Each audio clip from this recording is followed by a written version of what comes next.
नमो विष्णुपादाय कृष्णपृष्ठाय भूतले श्रीमते कृतदास्यधिकारी इति नामिने। नमो विष्णुपादाय कृष्णपृष्ठाय भूतले श्रीमते भक्तिवेदांत स्वामी इति नामिने। नमस्ते सारस्वते देवे गौरवाणी प्रचारिणे निर्विशेष शून्यवादी पाश्चात्य देश तारिणे। श्रील प्रभुपाद की जय, गुरु महाराज की जय, आप सब भक्तवृंद की जय। निताय गौर प्रेमानंदी हरे हरे। ओम अज्ञानतिमिरन्धस्य ज्ञानाञ्जनशलाकया चक्षुरुन्मीलितं येन तस्मै श्रीगुरुवे नमः। श्रीचैतन्यमनोभीष्टं स्थापितं येन भूतले स्वयं रूप कदा मह्यं ददाति सपदान्तिकम्। हे कृष्ण करुणा सिन्धु दीनबन्धु जगत्पते गोपेश गोपिका कान्त राधा कान्त नमस्तुते। तप्त कांचन गौरांगी राधे वृंदावनेश्वरी विश्वभानुसुते देवी प्रणमामि हरिप्रिये। वाञ्छाकल्पतरुभ्यश्च कृपा सिन्धुभ्येव च पतितानां पापेभ्यो वैष्णवेभ्यो नमो नमः। जयो श्री कृष्ण चैतन्य प्रभु नित्यानंद श्री अद्वैत गदाधर शिवासादि गौर भक्त वृंद। हरे कृष्ण कृष्ण कृष्ण हरे हरे, हरे राम राम राम हरे हरे। श्रील प्रभुपाद की जय, गुरु महाराज की जय, निताय गौर प्रेमानंदी। भक्ति रसामृत सिंधु की जय, श्रील रूप गोस्वामी पाद की जय। तो मुक्ति से भी बढ़कर भक्ति है। तो कल हमने जहाँ तक पढ़े वहां से आगे शुरू करते हैं। पैराग्राफ ये है पेज नंबर 39 और श्रीमद् भागवत में ही भगवान कृष्ण उद्धव से कहते हैं। तो यहाँ से पढ़ना शुरू कीजिए। तो 15 माता जाप पढ़िए, शुरू कीजिए। हरे कृष्णा प्रभु जी, दंडवत प्रणाम। धन्यवाद। श्रीमद् भागवत में ही 11.20.34 भगवान कृष्ण उद्धव से कहते हैं, हे उद्धव, जो भक्त मेरी सेवा के द्वारा मेरे शरण में आते हैं उनकी भक्ति इतनी अविचल होती है कि उन्हें कोई अन्य इच्छा नहीं होती। यदि उन्हें 4 प्रकार के आध्यात्मिक ऐश्वर्य प्रदान किए जाएं तो वे उन्हें भी अस्वीकार कर देते हैं। तो फिर इस भौतिक संसार में किसी वस्तु की इच्छा करने की बात ही नहीं उठती। इसी प्रकार अन्यत्र भागवत 11.14 भगवान कृष्ण कहते हैं, हे उद्धव, जिस व्यक्ति की चेतना मेरे विचार तथा कार्यकलापों में पूर्णतया तल्लीन रहती है उसे ब्रह्मपद, इंद्रपद, लोकपति का पद या अष्ट सिद्धियां या साक्षात मोक्ष प्राप्त करने की कोई इच्छा नहीं होती। इसी तरह भागवत 12.10.6 भगवान शिव पार्वती से कहते हैं, हे देवी, इस ब्रह्मऋषि मार्कंडेय को भगवान में अविचल श्रद्धा तथा भक्ति प्राप्त है, इसीलिए वह भव सागर से मुक्ति समेत किसी प्रकार के वर की कामना नहीं करता। इसी प्रकार पद्म पुराण में भी कार्तिक मास अक्टूबर नवंबर में किए जाने वाले अनुष्ठान के प्रसंग में एक कथन आता है। इस मास में वृंदावन में भगवान कृष्ण की पूजा दामोदर के रूप में करने का विधान है। यह दामोदर रूप श्री कृष्ण के बाल्यकाल का सूचक है, जब उनकी माता यशोदा ने उन्हें रस्सी से बांध दिया था। दाम का अर्थ है रस्सी और उदर का अर्थ है पेट। माता यशोदा के ने नटखट कृष्ण से तंग आकर। तो वो पैराग्राफ जो है, जो पैराग्राफ है वो आपने पढ़े जी? उसमें पॉइंट बताइए जी। प्रभु जी, इस पैराग्राफ में बताया गया है कि भगवान उद्धव से कहते हैं कि जो लोग भी मेरी शरण में आते हैं उनकी भक्ति इतनी दृढ़ होती है कि उन्हें और किसी भी ऐश्वर्य की प्राप्ति की इच्छा नहीं होती है। जैसे वो 4 प्रकार की मुक्ति के बारे में बता रहे हैं कि उसकी भी उन्हें इच्छा नहीं होती, क्योंकि जो 5वीं मुक्ति है तदाकार होना, इसे आध्यात्मिक सृष्टि में ऐश्वर्य नहीं माना जाता। इसलिए 4 प्रकार की मुक्ति के भी इच्छुक नहीं होते जो भक्त होते हैं। और भौतिक संसार में किसी भी वस्तु की वो इच्छा नहीं करते हैं। आगे आगे जो है, आगे भगवान बताते हैं कि जो व्यक्ति मेरी चेतना में पूरी तरह रहता है, यानी कि भगवान के कार्यकलापों में ही लगा रहता है, 24 आवर्स जो भगवान के कार्यकलापों में ही लगा रहता है, उन्हीं में तल्लीन रहता है, वो ब्रह्मपद और इंद्र पद जो इसमें लिखा है, लोकपति या पद या अष्ट सिद्धियां साक्षात मोक्ष प्राप्त करने की भी इच्छा नहीं रखता, वो सिर्फ भगवान की सेवा ही करना चाहता है हमेशा। ऐसे ही माता पार्वती शिव भगवान माता पार्वती से कह रहे हैं कि ब्रह्म ऋषि मार्कंडेय जो हैं वो भगवान में इतनी अविचल श्रद्धा रखते हैं, दृढ़ श्रद्धा रखते हैं कि उनको भक्ति जो प्राप्त है वो भव सागर से मुक्ति समेत किसी प्रकार की वर की वो कामना नहीं करते हैं, कामना नहीं करते। तो इसमें भागवत के वही उदाहरण है जो उसे पद वर्णन करते हैं, जो आपकी मोक्ष मुक्ति से बढ़कर भक्ति है।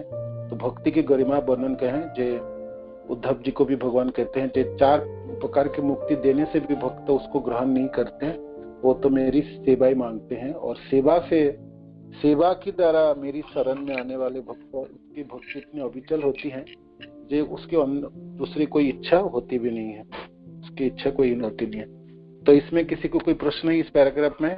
कोई है, कोई पूछना चाहते हैं? नहीं तो आगे बढ़ते हैं। जो एक इसमें दूसरे भी उद्धव जी को कहते हैं भगवान, जिस व्यक्ति की चेतना मेरे विचार तथा कार्यकलाप में पूर्णतः तल्लीन रहती है, उसे ब्रह्म पद की भी इच्छा नहीं होती, इंद्र पद की भी नहीं, लोकपति होने का, लोकपति शब्द का अर्थ है माने तो सूर्य चंद्र वरुण आदि इंद्र आदि लोकपाल जो है, या जो जिसके ऊपर भगवान सृष्टि चलाने की भार प्रदान करते हैं, तरह तरह के कर्म प्रदान करते हैं, वो लोकपति का पद या अष्ट सिद्धि 8 सिद्धियां है, अनिमा लघिमा गरिमा सिद्धि प्राप्ति, ये सब के भी नहीं चाहते और ना वो मोक्ष प्राप्त करने की कोई इच्छा चाहते हैं। तो ये सब वही जितने पिछले भी हमने देखे जो वर्णन आई, मुक्ति है ना, मुक्ति को ही नहीं मांग रहे हैं, मुक्ति ही नहीं चाह रहे हैं, तो फिर भौतिक संसार के ऐश्वर्य क्या चाहेंगे? और ऐश्वर्य मीन्स इस भौतिक संसार के छोटे मोटे नहीं,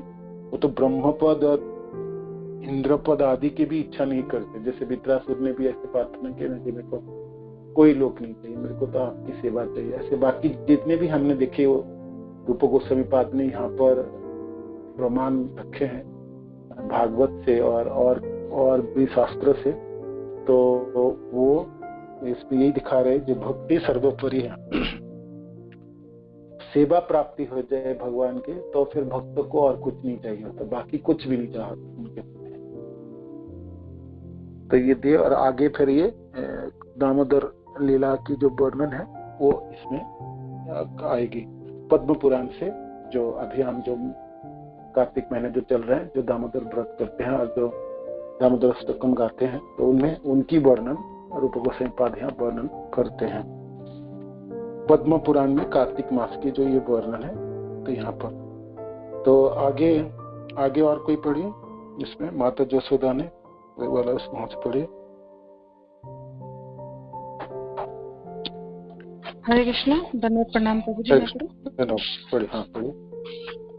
माता यशोदा ने नटखट कृष्ण से तंग आकर उनको उदर के चारों ओर रस्सी से बांध दिया था, इसीलिए नाम पड़ा दामोदर। कार्तिक मास में दामोदर के इस तरह प्रार्थना की जाती है, हे प्रभु, आप सबों के स्वामी और समस्त वरों के दाता हैं। ब्रह्मा तथा शिव के समान अनेक देवता हैं जो कभी कभी अपने अपने भक्तों को वर देते हैं। उदाहरणार्थ शिव जी ने रावण को अनेक वर दिए थे और ब्रह्मा जी ने हिरण्यकशिपु को, किंतु ब्रह्मा तथा शिव जी भी भगवान कृष्ण के वरों पर आश्रित रहते हैं, इसलिए कृष्ण को समस्त वरों का दाता कहा गया है। इस तरह भगवान अपने भक्तों को उनके द्वारा चाही गई कोई भी वस्तु दे सकते हैं। तो भी भक्त यह प्रार्थना करता है, मैं आपसे मुक्ति या मुक्ति लाभ तक किसी भौतिक सुविधा की याचना नहीं करता, मुझे तो आपकी इतनी ही कृपा चाहिए कि मैं सदैव आपके इस दामोदर स्वरूप का चिंतन करता रहूं, जिसका दर्शन मुझे इस समय हो रहा है। आप इतने सुंदर तथा आकर्षक हैं कि मेरा मन आपके इस अद्भुत रूप के अतिरिक्त और कुछ भी नहीं चाहता। इसी प्रार्थना में इसके आगे आता है, हे दामोदर, एक बार जब आप नटखट बालक के रूप में नंद महाराज के घर में खेल रहे थे तो आपने दही भरी मटकी तोड़ दी, जिसके कारण माता यशोदा ने आपको अपराधी मानकर रस्सी के द्वारा उखल से बांध दिया। उस समय आपने कुबेर के 2 पुत्रों नलकुबर और मणिग्रीव का उद्धार किया था, जो नंद महाराज के आंगन में 2 अर्जुन वृक्षों के रूप में खड़े थे। मेरी आपसे यही विनती है कि आप अपनी कृपापूर्ण लीलाओं से इसी प्रकार मेरा भी उद्धार कर दे। प्रभु जी आगे पढ़िए। इसमें कौन सा है? दामोदर स्तकम से कौन सा प्रार्थना है जो रूप गोस्वामी पाद यहाँ वर्णन किए हैं? मैं आपसे मुक्ति या मुक्ति लाभ तक किसी भौतिक सुविधा का जांचना नहीं करता, मुझे तो आपकी इतना ही कृपा चाहिए कि मैं सदैव आपको इस दामोदर स्वरूप का चिंतन करता रहूं, जिसका दर्शन मुझे इस समय हो रहा है। क्या कौन सा श्लोक है ये? 4 नंबर श्लोक है ना। वरंग देवो मोक्षमना मोक्षाबदिम्बा। आगे बताइए। न चाण्यम वरेहम वरेशादपीह इदं ते वपुर्नाथ गोपालबालम सदा मे मनस्य विरास्तम किन्मय। ये श्लोक जे मैं कोई वर नहीं चाहता हूँ, कुछ मोक्ष नहीं चाहता हूँ, मुक्ति नहीं चाहता हूँ। वरंग देव मोक्षम ना मोक्ष, आप वर दे सकते हैं, वर देने में सक्षम है और वर देने में समर्थ है, तथापि मैं आपसे ना मोक्ष चाहता हूँ और मोक्ष के चरम सीमा वैकुंठ में शाश्वत जीवन प्राप्त करना चाहता हूँ। तो मैं क्या चाहता हूँ? इदम ते बपुरनाथ गोपाल बाल, आपके गोपाल बाल जो रूप है, स्वरूप है, जो रास्ते में बंधा हुआ है, माता के छड़ियों के रास्ता पे डर रहे हैं, तो ये आपके रूप गोपाल बाल के रूप मेरे मन में हमेशा रहे। तो ये प्रेमी भक्त के उद्गार है। तो वो चाहते हैं जब भगवान मुक्ति नहीं चाहते, मुक्ति की आकांक्षा नहीं है उनको, उनकी आकांक्षा है भगवान के ऐसे स्वरूप को दर्शन करे व भगवान की सेवा में संलग्न हो। तो आगे भी है इस प्रार्थना में, इसके आगे आता है, हे दामोदर, एक बार जब आप नटखट बालक के रूप में नंद महाराज के घर में खेल रहे थे तो आपने दही भरी मटकी तोड़ दी, जिसके कारण माता यशोदा ने आपकी अपराधी मानकर रस्सी के द्वारा उखल से बांध दिया। उखल बंधन की लीला है ना। उस समय आपने कुबेर के 2 पुत्र नल कुबेर तथा मणिग्रीव को उद्धार किया था, जो नंद महाराज के आंगन में 2 अर्जुन वृक्ष के रूप में खड़े थे। मेरा आपसे यही विनती है कि आप अपनी कृपा पूर्ण लीलाओं से इसी प्रकार मेरा भी उद्धार कर दें। तो ये कौन सा श्लोक है? कुबेर आत्मजो है ना। तो जी 7वां कुबेर आत्मजो 7वां। कुबेरात्मजो वध्य मूर्तिरजद्वत् तयामचितो भक्ति भाजो कृतो च तथा प्रेम भक्तिं सकाम्य प्रयच्छ नामोक्ष ग्रहो मस्ति दामोदरेय। तो ये रूप गोस्वामी पाद यहाँ भी मोक्ष कहते, कुबेर के दोनों पुत्र को नल कुबेर और मणिग्रीव के जैसे आपने मुक्त कर दिए और भक्ति प्रदान किया। भक्ति भाजो कृतोच, भक्ति आपने प्रदान किया है ना। तो मणिग्रीव को उद्धार किया था, जो नंद महाराज के आंगन में और वृक्ष के रूप में खड़े थे। पहले ये लोग देवता के पुत्र थे, कुबेर के पुत्र थे, देवता थे, देव थे, देवलोक में थे लोग, स्वर्गलोक में थे। तो बाद में वृक्ष बने। अब भगवान के द्वारा उद्धार हो गए तो उसको भगवान के स्पर्श से और भगवान को प्रणाम आदि किए तो इससे भक्ति प्राप्त हो गया। तो सत्यव्रत मुनि की जो आकांक्षा है रूप गोस्वामी पाद उसी को उद्धृत करते, जो वो मुक्ति नहीं चाहते, भगवान के भक्ति चाहते हैं, भगवान की सेवा चाहते हैं। तो ये अर्थ इसमें दिया है। तो मेरी आपसे यही विनती है कि आप अपनी कृपा पूर्ण लीलाओं से इसी प्रकार मेरा भी उद्धार करते। उद्धार शब्द का अर्थ इसमें भक्ति है ना, भक्ति शब्द आते हैं। भक्ति भाजो कृतोच तयामचितो भक्ति भाजो कृतोच तथा प्रेमो भक्तिम सखाम में प्रयच्छ नामोक्ष ग्रहो में श्री राम। प्रेमा भक्ति की यातना कर रहे हैं इसमें। आगे को और कोई पढ़िए, आगे और कोई पढ़िए इसमें।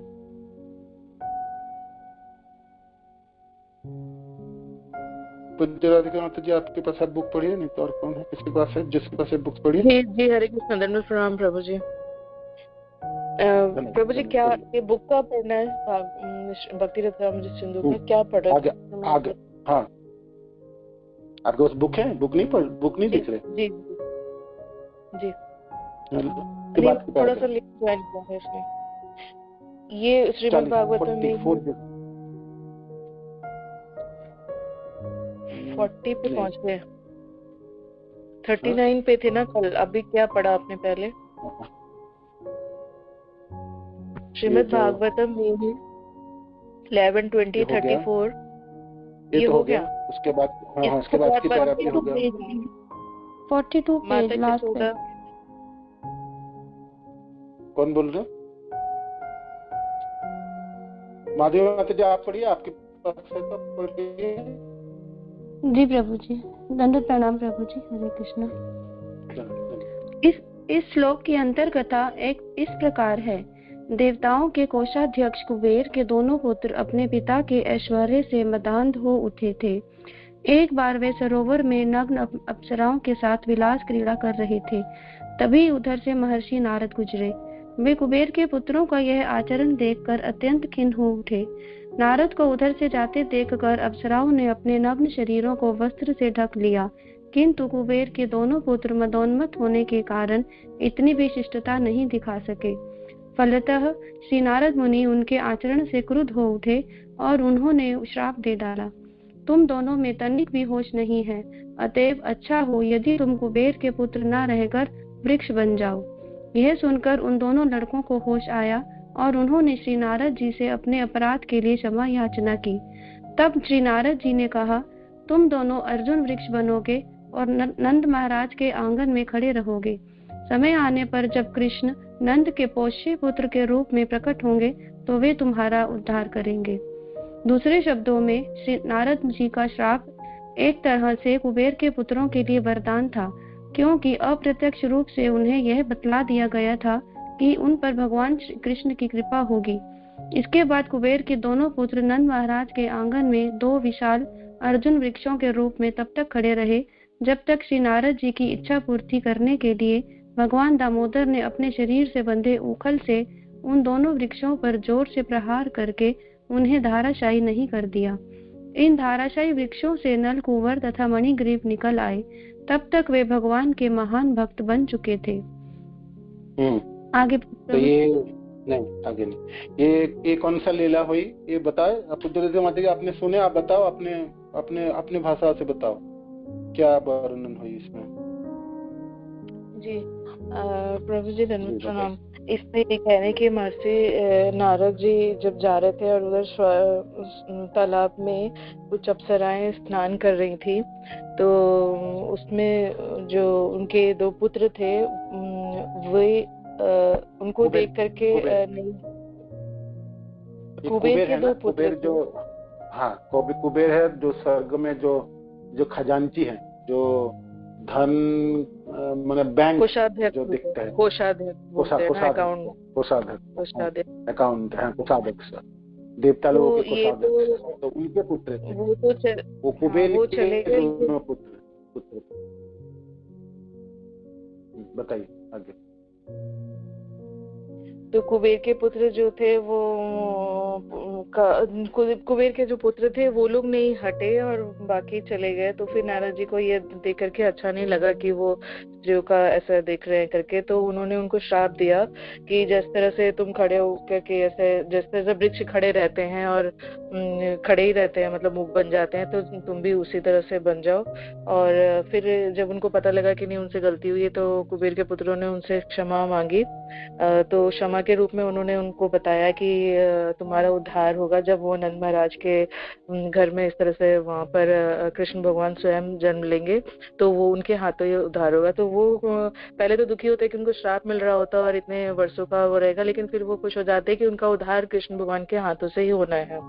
तो इस तरह से, और वो दोनों अर्जुन के पेड़ के रूप में विशाल वृक्ष बन करके वहां बहुत सालों तक उनके आंगन में रहते हैं। और फिर दामोदर लीला के अंतर्गत फिर उनका उद्धार होता है।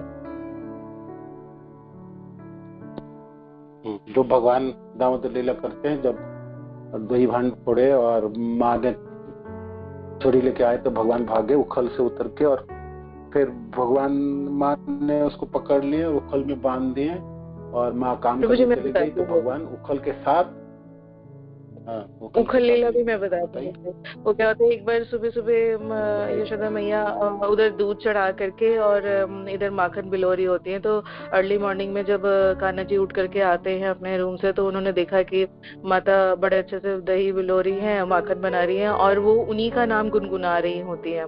तो उनको बहुत अच्छा लगता है, तो वो जाके उनकी गोद में बैठ जाते हैं और फिर वो जब उनका दूध पी रहे होते हैं तो एकदम से ना माँ को मतलब माँ भी उनमें खो जाती है और सब छोड़ करके काम। लेकिन इतने में क्या होता है कि उधर दूध जो है उफन उफन के इस वजह से जलने लगती है, सोच सोच के कि अब कान्हा तो दूध पी लिया तो फिर वो अब हमें ग्रहण नहीं करेगा, तो इसलिए वो उफन के गिरने लगती हैं चूल्हे से, ऐसा बताया गया है। तो फिर वो जब गिरने लगती है तो जब माता को उसकी जलने की खुशबू आती है तो वो एकदम से कृष्णा को अपनी गोदी से उतार के रख देती हैं और वो दूध की तरफ भागती हैं चूल्हे से उसको बचाने के लिए। तो वो क्या होता है कि जब चली जाती हैं तो कृष्णा को बहुत दुख लगता है, तो वो बोलते हैं कि अच्छा मेरे को छोड़ करके, मतलब मैं सर्वस्व हूँ और मेरे को छोड़ करके आप उधर भागी हो ना, तो अभी फंसाता हूँ। तो वो क्या करते हैं कि जाके जो हंडी था जिसमें वो बना रहे थे उसको नीचे से फोड़ देते हैं ताकि सारा वो बह जाता है नीचे से। और फिर वो सारे बंदर को भी बुला करके शेयर करने लगते हैं उनसे और खुद भी खाने लगते हैं। फिर जब वो देखते हैं कि माता आ रही है, माता वापस आती है यशोदा मैया, तो वो देख करके उनको लगता है कि अब तो वो गुस्सा करेंगी क्योंकि मैंने सारा फैला दिया है वो। तो वो उनके ना छोटे छोटे पैरों पे वो पूरा लगे होते हैं, वो जैसे खा रहे होते हैं या बिखरा होता है, तो वो उसी पैरों में लगे हुए मक्खन के से भागना शुरू करते हैं माँ को देख करके। और माता ने जब देखा कि ये पूरा मक्खन उसने बर्बाद कर दिया है, उसके लिए बना रहे थे, बोला कि अब तुम्हें मैं क्या खिलाऊंगी, तुम्हारे लिए इतना प्रयोजन करके मैं इतना अच्छा, मतलब वो कितना खास गायों का भी खास होते हैं, कुछ सिलेक्टेड गाय होते हैं उनके दूध से उनके लिए माखन बनाती हैं और वो सारा उन्होंने ऐसे बिसार दिया। और जिसको आनंद ले रहे हैं वहाँ के जो बंदर और भी कुछ पशु पक्षी थे तो वो लोग खा रहे थे। तो इनको गुस्सा होता है, तो ये भी छड़ी लेकर के ना कि आज मैं तुम्हें नहीं छोड़ूंगी, ऐसे करके वो उनके पीछे भागती हैं। और जो कन्हैया होते हैं वो भागते हैं उनसे कि बचने के लिए। तो जब भागते हैं तो वो उनको नहीं पकड़ पा रही होती, लेकिन जैसे दामोदर अष्टकम में भी पहले में वही लिखा हुआ है कि जब वो देखते कि नहीं मैया बूढ़ी हो गई, क्योंकि बहुत बूढ़े में इनको कोई पुत्र नहीं था, बहुत बुढ़ापे में इनको, बहुत एज में कृष्ण भगवान आए थे इनके पास, तो इसलिए वो थक जाती है माता, मतलब बूढ़े होने की वजह से जल्दी थक जाती है। तो वो थकने लगती है, तो ये देख करके इनको बड़ा वो उन पे मोह आता है, तो ये अपना स्पीड थोड़ा धीरे कर लेते हैं। वैसे इनको कोई पकड़ नहीं पाता है तो वो अपना स्पीड जान के धीरे कर लेते हैं ताकि मैया उनको पकड़ ले। तो मैया फिर उनको उनसे तेज भाग करके पकड़ लेती हैं और पकड़ करके उनको सजा के तौर पे बोलती है कि आज तुमको इसी उखल से मैं बांधती हूँ जिसपे वो बना रहे होते हैं। उखल होता है तो उसका बीच में कमर डमरू के तरह पतला होता है उखल का, तो उसमें वो कहती है आज मैं इसमें बांध दूंगी। शाम शाम शाम तेरे कितने ही नाम, कितने ही नाम, शाम कितने ही नाम।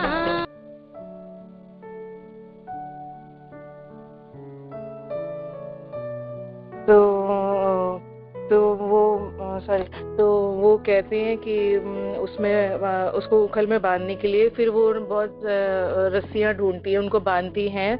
तो वो देखती है कि रस्सी छोटी पड़ गई, तो फिर और दासियों को बोलती है कि और रस्सी लेके आओ, आज मैं इसको छोड़ूंगी नहीं, इनको बांधूंगी, ऐसे करके।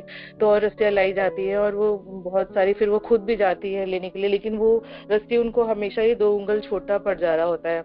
तो फिर वो बार बार फिर वो जाकर के उसमें वो बोलती हैं कि मैं खुद लेकर के आऊंगी। फिर वो खुद भी रस्सी लेकर के आती हैं, लेकिन तब भी वो उनको नहीं बांध पा रही होती है। वो हर बार बांधने के चक्कर में भी वो उखल का वो राउंड जब करती है तो वो उनके कमर के पास आके 2 उंगल छोटा पड़ जाता है। तो वो हैरान हो जाती है, पसीने पसीने हो जाती है कि ये क्या हो रहा है, मैं उसको बांध क्यों नहीं पा रही, इतना छोटा सा बालक है और मैं ये रस्सी इतना सारा जोड़ के भी वो नहीं हो पाता। तो जब उनको माता को जब परेशान होते हुए देखे तो भगवान क्या करते हैं कि खुद से फिर कहते हैं कि भगवान को कोई बांध नहीं सकता, लेकिन जब भगवान चाहे तो भगवान भक्तों के उसमें बंध जाते हैं। तो उस टाइम पे भी भगवान ने अपने आप को अलाउ किया। और फिर माता ने जब उनको बांधा, उन्होंने अपने हाथ से वो रस्सी उठा के देते हैं कि लो मैया बांधो, ऐसा परेशान मत हो। तो फिर वो बांध देती हैं, बोलती कि आज तेरे को सजा है, आज बिल्कुल यहाँ से हिलेगा नहीं करके। तो वो मानते हैं कि नहीं ठीक है, जो मैया सजा देगी मैं उसको स्वीकार करता हूँ। तो वो उसमें रहती है, फिर मैया चली जाती है वहां से। तो ये क्या करते हैं कि वहां से खींच के वो उखल अगला के बहुत भारी होता है, पहले के जमाने में तो लोहे का आता था। तो इतना हैवी होने के बाद भी ये उसको गुड़कते हुए खींचते हैं। पहले वो बैठते हैं, फिर पैरों के बल जैसे चलते हैं, उसमें क्रॉल करते हुए वो आगे जाने लगते हैं। और बेसिकली ये सब लीला तो उनको इन जो नल कुबेर, ये कुबेर के जो पुत्र थे, नलग्रीव और क्या नाम था, नलकुबेर और मणिग्रीव, मणिग्रीव और नलकुबेर और मणिग्रीव।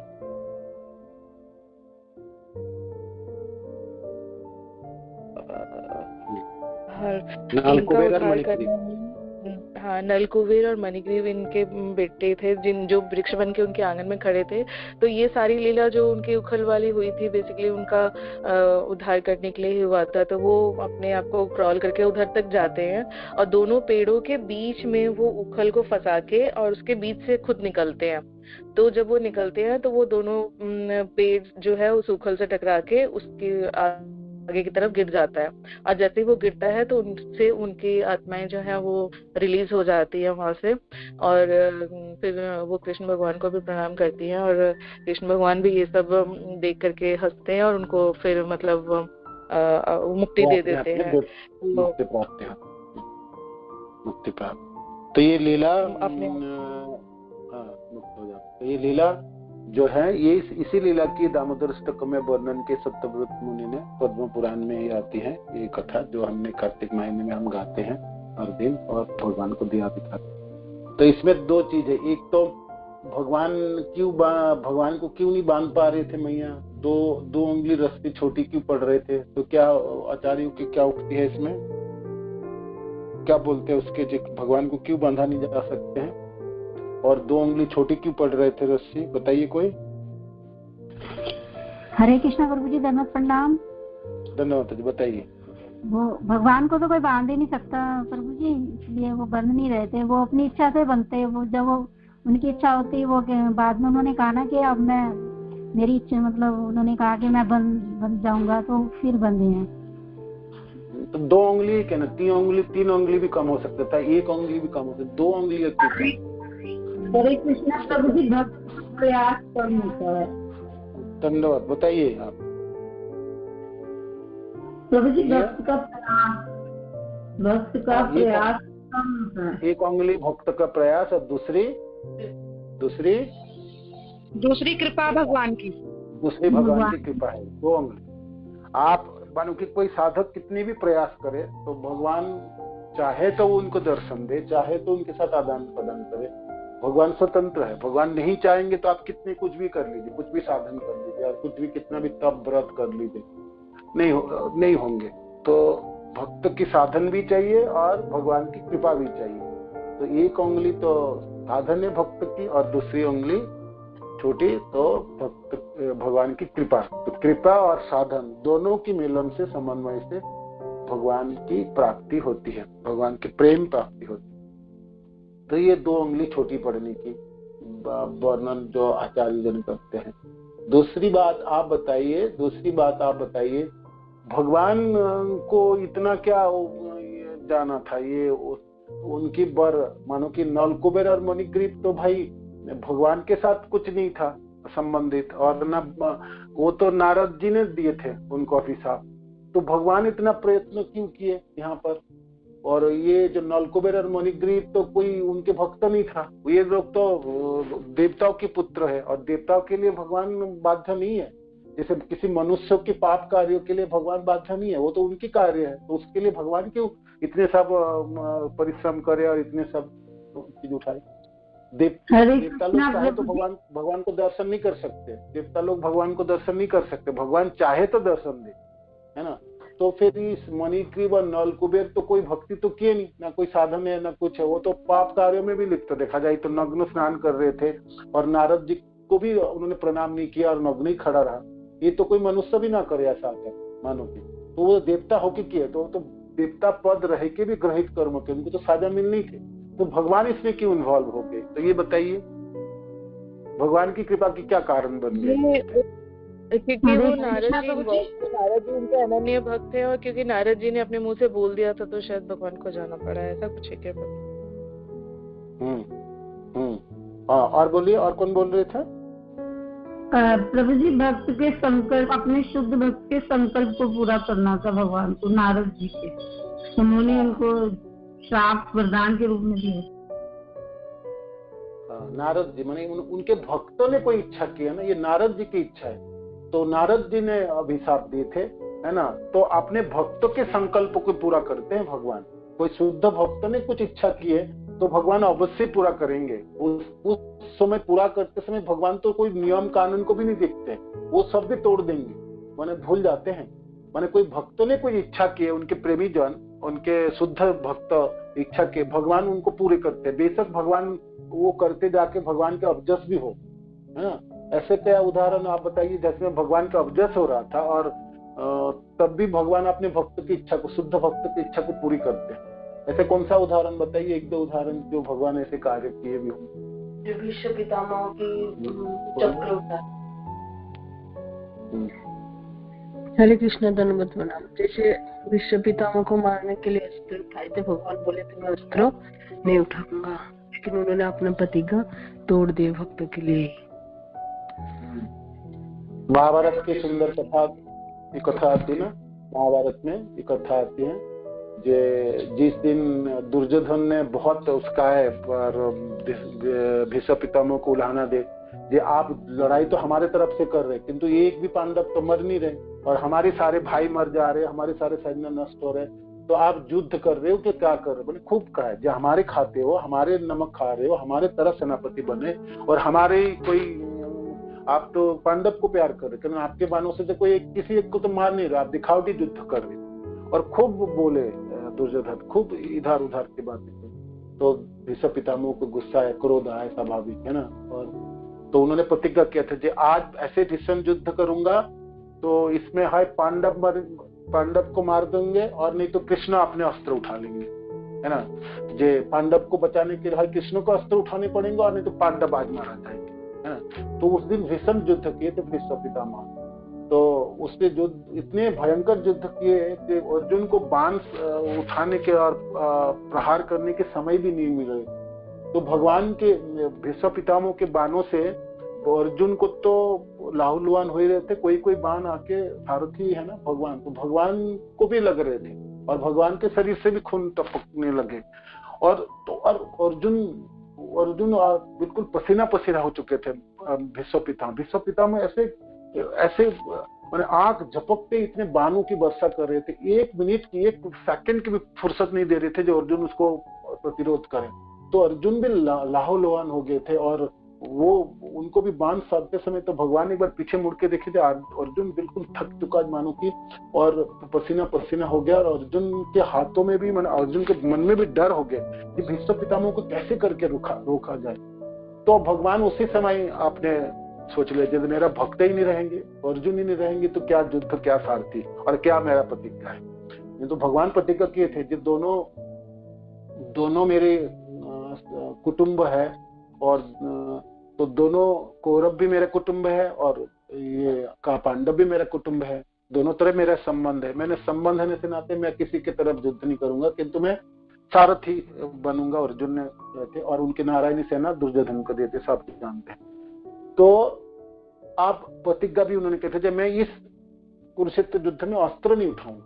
और भगवान द्वारकाधीश के रूप में प्रतिज्ञा किया। द्वारकाधीश एक राजा है और प्रांत की, और भगवान की प्रतिज्ञा पूरे संसारों में फैल चुका था और सब लोग जानते थे जब भगवान प्रतिज्ञा किए जो अस्त्र नहीं उठाएंगे, तो अब अस्त्र उठा ले भगवान तो फिर कितनी बड़ी अपजस है, भगवान के बदनामी है। सारे लोग देखो एक प्रतिज्ञा किए, भगवानों की प्रतिज्ञा किया और वो खुद ही तोड़ रहे, किंतु भगवान देखे मेरा भक्त ही नहीं बचेंगे तो मैं क्या करूं, प्रतिज्ञा रख के क्या करूं, कुछ भी हो जाए। तो भगवान ने छलांग लगाई रथ से और पहिया पड़ा था टूटा हुआ पे रख के उसको उठा के भीष्म पितामह को मारने जा रहे थे। वो दृश्य है ना, तब भीष्म पितामह हाथ जोड़ के खड़े थे जे हे प्रभु आपके हाथों में मेरी मृत्यु हो जाए तो उससे बड़ी क्या बात है ना। तो मैं तो एकदम मैं तैयार हूँ उसके लिए, आप आइए हे माधव, है ना। तो वो दृश्य है। तो भगवान देखो अपने भक्त के लिए अपने प्रतिज्ञा भी तोड़े। तो भक्त के बचाने के लिए भगवान कुछ भी कर सकते हैं। और शुद्ध भक्त, उनके शुद्ध भक्त कोई असंकल्प किया है भगवान अवश्य पूरा करेंगे, अवश्य करेंगे, उसमें कोई द्विधा नहीं। इसीलिए भक्ति के रास्ते में चलते हुए हम सबों को, मानो कि हम अपने बलबूते में साधन में कुछ नहीं कर पा रहे, तो कृपा की बहुत जरूरत है। दूसरे भक्त की, गुरुदेव की, आचार्यों के, भक्तजनों की कृपा के ऊपर निर्भर रहनी पड़ेगी। मानो कि हम अधम हैं और हमारे गुणों के अधीन रहने से हमारे साधन हम पूरी ठीक से नहीं कर पाएंगे। कभी अच्छे होंगे, कभी ठीक से नहीं होंगे, कभी मध्यम स्तर के होंगे, और हमारे पूरे जीवन ऐसे ही चलते रहते हैं साधन, है ना। साधन में ऐसा नहीं बोल सकते रोज आप बहुत अच्छी तरह से साधन कर लो। तो आपको साधन के स्तर में भी आपको कृपा की जरूरत है। भक्त ने कोई कृपा कर दे, मानो कोई भक्त आपको कह दे, कोई शुद्ध भक्त आपको कह दे भाई आपको तो भक्ति मिल जाए, कृष्ण प्रेम मिल जाए, वो तो हम मिलके रहेंगे। भगवान आपको अच्छी तरह से बंदोबस्त करते हैं। भगवान बाध्य नहीं, भगवान बस में रहते हैं अपने भक्त, और भक्त ने कोई संकल्प किए और पूरी कर देते हैं। और भक्त क्या संकल्प, एक शुद्ध भक्त क्या संकल्प करते हैं? एक शुद्ध भक्त तो दूसरे के कल्याण के लिए संकल्प, अपने लिए तो करते नहीं, उनके अपने लिए तो कुछ चाहते भी नहीं। कोई शुद्धता प्राप्त हुए तो वो अपने लिए क्या चाहते हैं? कोई शुद्ध भक्त की क्या उद्गार होती, क्या इच्छा होती है? उसका इच्छा ये होती है दूसरे किसी को कल्याण हो, संसार के लोगों की कल्याण, जिनको देखते उनको उन्होंने कृपा करते हैं, है ना। शुद्ध भक्त तो जैसे पेड़ों की तरह, वृक्ष की तरह, वृक्ष अपने लिए कुछ नहीं, फल उगाता, फूल उगाता, लकड़ी होती, सब कुछ उनके दूसरे के लिए, अपने लिए क्या, अपने लिए तो कुछ नहीं, फल तो खाता नहीं और ना फूल के सुगंध वो लेता है। फल और फूल दूसरे के लिए, छाया भी वो दूसरे को देता है, और सुख मर जाता है, सूख जाता है, लकड़ी बनता, वो भी दूसरे की ईंधन के कार्य करते हैं। तो वृक्ष के जीवन को देखो, वो सिर्फ जीता ही दूसरे के कल्याण के। ऐसे शुद्ध भक्त भी अपने पूरे जीवन दूसरे के कल्याण के लिए जीते, अपने लिए कभी जीता ही नहीं, ना कुछ कामनाएं उनकी होती है। तो ऐसा शुद्ध भक्त कोई इच्छा किए हैं तो भगवान उनको बहुत आनंद के साथ पूरा करते हैं। और वो करते समय मानो कि भगवान को कोई बदनामी भी हो रहे, वो भी स्वीकार कर लेते, वो भी ठीक है। वो उनमें उनका वो देखते नहीं पीछे मुड़ के, जो मेरे नाम बदनामी होंगे, लोग ऐसा बोलेंगे और मैं तरह तरह ऐसा करेंगे। और भी बहुत सुंदर सुंदर उदाहरण है ना, खीरचोरा गोपीनाथ की, है ना, खीरचोरा गोपीनाथ की। माधवेंद्र पुरी पाद ने इच्छा किए खीर मिले तो मैं अपने गोपाल को, जो ये गोवर्धन में वहां पर ऐसे प्रसाद बना, और वो भोग लगे नहीं थे, और माधवेंद्र पुरी ने इच्छा कर ली। तो भक्त और इच्छा करके उनको दुख हुआ, जब मैंने क्यों इच्छा किया, भोग तो लगे नहीं और मैं खाने के लिए बात कर लिया। तो जाके बाजार में जाके नाम जपने लगे, तो यहाँ पर मंदिर बंद हुआ और भगवान गोपीनाथ ने चुरा लिया एक खीर की पात्र, मिट्टी के उसमें आता है ना खीर, उसको अमृत के लिए खीर कहते हैं। उन्होंने चोरी करके अपने पर्दा, अपने कपड़े के पीछे छुपा दिए, तो फिर पुजारी को बोल के उन्होंने भिजाया उनके पास। तो भगवान ने चोरी की अपने भक्त के लिए, तो चोर कहलाया गया, है ना। चोर की आरोप पड़ी, तो इसलिए उस मंदिर के नाम ही हो गए खीरचोरा गोपीनाथ। नहीं तो उसमें उस समय उससे पहले मंदिर के नाम हुआ करता था गोपीनाथ जी की मंदिर, है ना। तो अब माधवेंद्र पुरी के लिए चोरी किए तो भगवान के नाम ही पड़ गए, चोर है ये, तो खीरचोरा गोपीनाथ, गोपीनाथ जी के लिए आरोप है। और आज लोग, संसार के लोग उनको खीरचोरा गोपीनाथ ही कहते हैं। चलो जी खीरचोरा गोपीनाथ दर्शन करने जाएंगे, है ना। गुरुदेव के साथ भी कभी हम लोग एक बार गए भी, जगन्नाथ मंदिर के रास्ते में आता है, बालासर से उतर के जाना होता है रेमुना में। तो भगवान ने चोर अपने नाम में, आपके नाम के सामने क्या जोड़ दिए, चोरी किए, है ना, चोरी बीतती है, मतलब चोरी किए। तो भाई संसार के किसी लोग को कहे भाई आपको कहें आपने तो चोरी की है, माता जी किसी प्रभु जी को बोले आप तो चोर है, कैसे लगेगा आपको, बताइए। तो भगवान भी अपने भक्तों के लिए चोरी करने की जो अपमान है और ग्लानि है वो भी सहन करे, और वो अच्छे से किए। और क्या उदाहरण है आपको, भगवान अपने भक्त के लिए और क्या क्या कर सकते, और कोई उदाहरण बताइए। एक वो जज वाली भी कहानी है ना, जिसमें भगवान आते हैं उनकी करने के लिए, उनका नाम नहीं मालूम, जो जज उसमें गलती कर देते हैं, उनका कोई हिसाब किताब में उनका वो रहता है, जो मंदिर के पंडित होते हैं कि वो गरीब होते हैं, वो कुछ भी नहीं करते, उनको पढ़ना भी नहीं आता था। तो एक जज वाली कहानी है बहुत फेमस ही। तो वो अपनी लड़की की शादी के लिए ना कुछ पैसा उधार लेते हैं गांव के मुखिया से। तो मुखिया ना बाद में जब वो देता है कि सारा इतने किस शास्त्र में है? मैंने कैसे सुना? मैंने ऐसे कथा है कि किसी शास्त्र में है वर्णन? नहीं मैंने सुना है ये। अच्छा अभी पीछे भी तो लगा। प्रभु जी साक्षी गोपाल भगवान। हाँ, साक्षी गोपाल। आप बताइए साक्षी गोपाल की क्या छोटी सी बताइए। साक्षी दिया भगवान ने, कैसे देते हैं? साक्षी देने के लिए क्या किया भगवान ने? पता है ना आपको? या पता है कथा साक्षी भगवान ने साक्षी दिया? जैसे वो उनको कोई गवाही देने के लिए उन्होंने बोला था, किसी से पैसे लिए और उन्होंने वापिस भी दे दिए थे। तो उन्होंने बोला तुम्हारे पास प्रूफ क्या है, गवाह कौन है? तो उन्होंने बोला मुझे भगवान मेरी गवाही देंगे। तो वो अपने भगवान को अपने गांव तक लेकर गए थे कि भगवान जज के सामने गवाही यही है। हाँ, साक्षी गोपाल। ये साक्षी गोपाल की कथा चैतन्य चरितामृत में आते हैं। और ये दोनों ब्राह्मण की कथा है। दो ब्राह्मण ये आंध्र प्रदेश से आए थे तीर्थ भ्रमण करने लिए। युवा ब्राह्मण थे, एक वृद्ध ब्राह्मण। तो भाई उस जमाने में तो पैदल चल के तीर्थ भवन, तो घूमते फिरते वृंदावन आए। वृंदावन में तब गोपाल जी के मंदिर हुआ करता था। वो गोपाल जी का मंदिर अभी नहीं, वो गोपाल जी तो चले गए है ना। तो उस समय गोपाल जी के मंदिर हुआ करते था, मूर्ति विग्रह बने, बहुत फेमस था। तो वो दर्शन करने आए, दर्शन करे। तो ये जो युवा ब्राह्मण थे उन्होंने बहुत सेवा की वृद्ध ब्राह्मण की। रास्ते में उसको चलते हुए उसको देखभाल करना, भोजन बना के खिलाना और हाथ पकड़ के कभी लेके जाना, तो बहुत सेवा किया। तो सेवा से संतुष्ट होकर वृद्ध ब्राह्मण कहे, देखो मेरा जो पुत्री है ना, उस पुत्री के विवाह में आपके साथ कराऊंगा। तो गोपाल मंदिर में बैठ के लोग बातें कर रहे थे। तो वो युवा ब्राह्मण कहते, देखो मेरा सेवा मेरा धर्म है, अपने पुत्री से विवाह करूंगा ऐसा सोच के मैंने कोई आपकी सेवा नहीं कर रहा हूँ।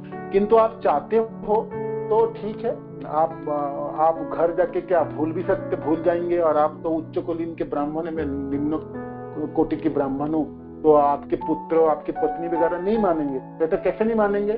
अवश्य मानेंगे। मैं वादा करता हूँ, मैं प्रतिज्ञा करता हूँ। और देखो मैं गोपाल जी के सामने प्रतिज्ञा करूँ। देखो गोपाल जी है ना भगवान के मंदिर, इसके सामने प्रतिज्ञा करूँ, मैं अपनी पुत्री को आपको विवाह दूँ। तो तीर्थ भ्रमण से वापस गया आंध्र प्रदेश, है ना। और गांव में जब वापस गए तो वो बूढ़ा ब्राह्मण अपने घर में पत्नी को बोले, अपने पुत्र को बोले। तो वो लोग कहते कैसे होगा? ये जो ब्राह्मण जिसको अपने वो पुत्री देने की वादा किया, उसके पास तो कोई खान पान बंदोबस्त नहीं, वो तो निम्न कोटि के ब्राह्मण है और ना उनके पास धन है। हम लोग तो उच्च कुलीन बहन होता है ना, उच्च कुलीन और निम्न कुलीन ब्राह्मण होते हैं। तो वो उनके पत्नी ने माना किया, उसके पुत्र ने माना किया। तो बूढ़ा व्यक्ति अब क्या करेगा? पत्नी और बच्चे से मना कर दिया तो उन्होंने मुकर गया, उन्होंने कुछ नहीं बोला। तो वो युवा ब्राह्मण कुछ दिनों के बाद आए, 6-7 दिन के बाद, ये आपने प्रतिज्ञा की थी अपनी पुत्री के विवाह मेरे साथ कराएंगे, आप बताइए, आप करा दीजिए, मैं करना चाहता हूँ। तो वे बोलने आए तो उनका पुत्र जो था बूढ़े ब्राह्मण का, वो लाठी लेके डंडा लेके बाहर है। तो तू विवाह करेगा मेरा बहन से, तेरा इतना स्पर्श है, ये है वो है।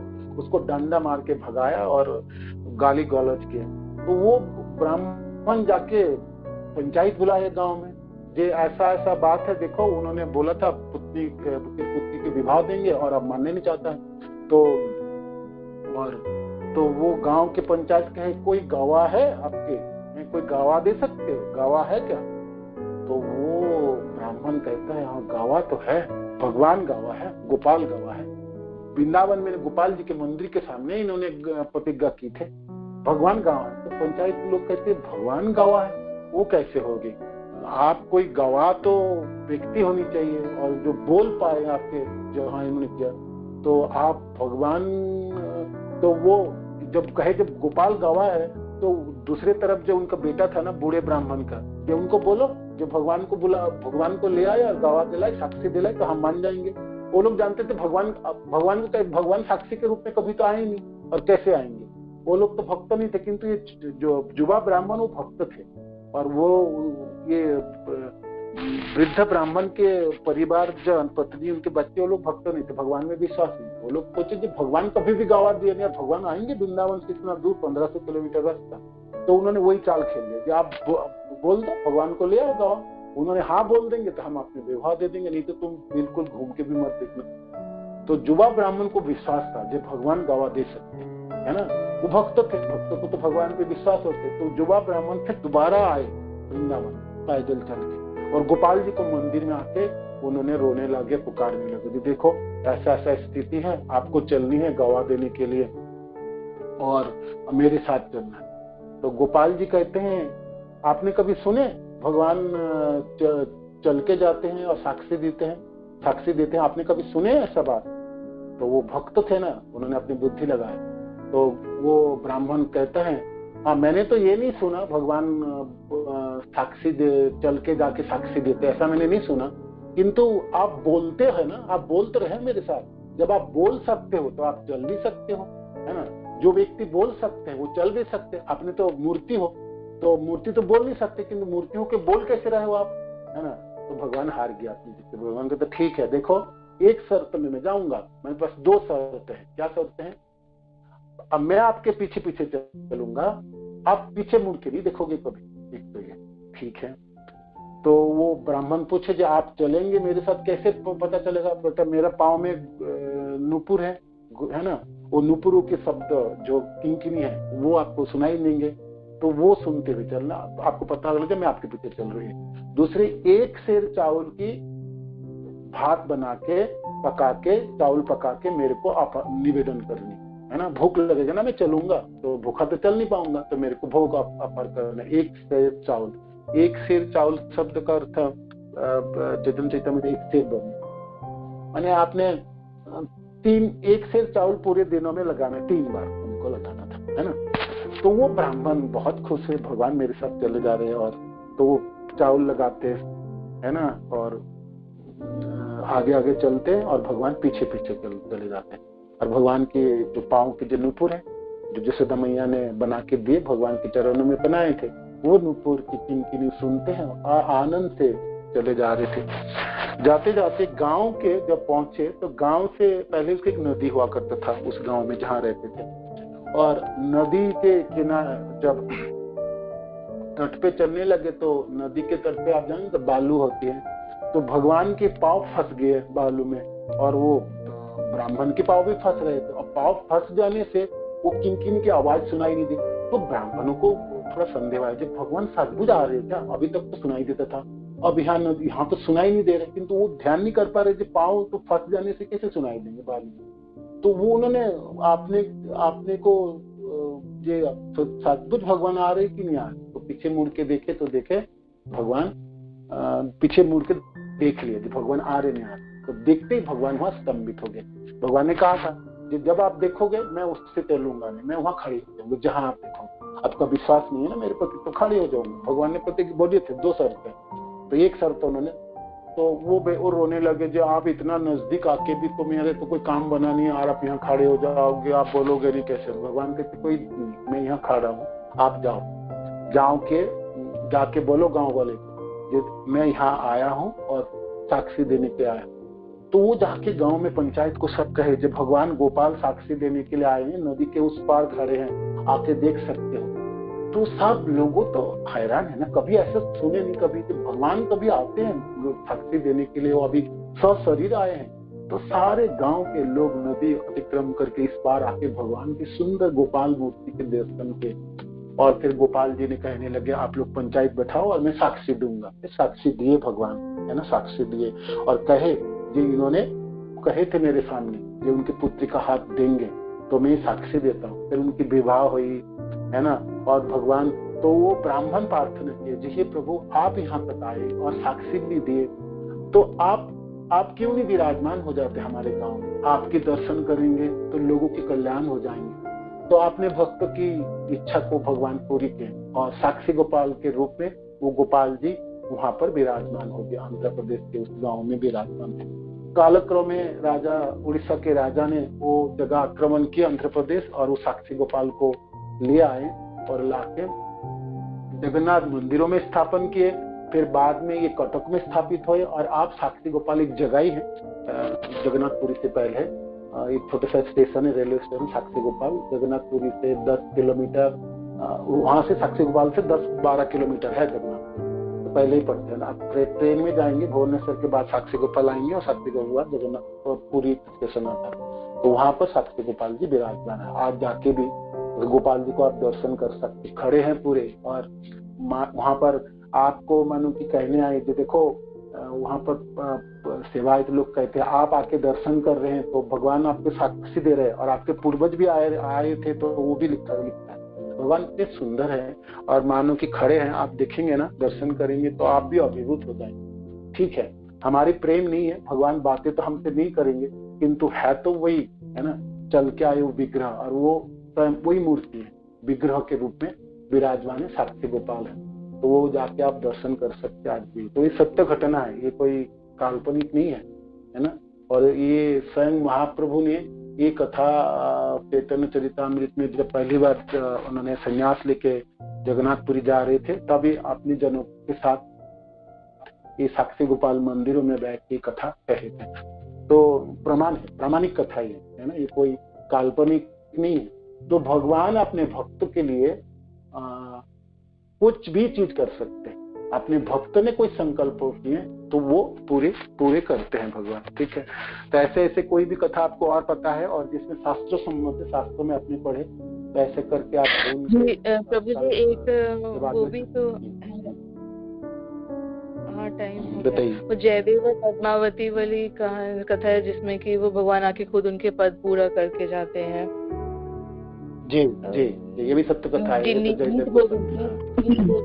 गीत गोविंद वाली कथा, उसमें गीत गोविंद जी, गीत गोविंद में और माता जी ने इसमें लिखा रणछोड़ भी बने, रणछोड़ बने, माखन चोर बने, रणछोड़ बने है ना। रणछोड़ क्यों बने? भगवान रण छोड़ दिया है ना, और वो ग्लानी भी थे भाई, क्षत्रिय है ना, क्षत्रिय होके रण छोड़ दो, तो रण छोड़ बने। वो क्यों? आपने राज क्या नाम थे उनके, जो किनके जरासंध जिन ब्राह्मणों से आशीर्वाद लेके आता था कि मैं जीतूं, तो उन ब्राह्मणों ने निवेदन किया था कि भगवान ही तो हमारी रक्षा कर लो, नहीं वो हमें मार देगा। और राजा मुचकुंद को भी वो करना था भगवान।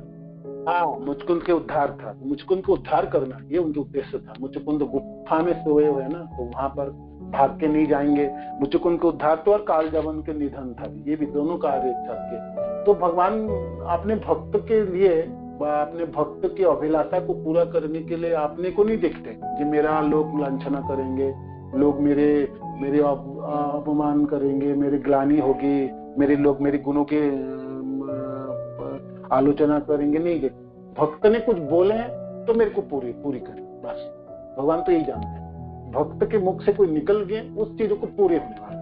तो ये इस पे द्वारा इस लीलाओं द्वारा आप समझ सकते हैं। और इसमें दामोदर महीने में ये बहुत सुंदर, इस लीला को पढ़ते समय आप मनन कीजिए। जो नारद जी की इच्छा हुई, नारद जी ने दिए, अपने शुद्ध भक्त अपने नारद जी की इच्छा को पूरा करें, इसलिए भगवान ने सुंदर लीला करके दिखाए।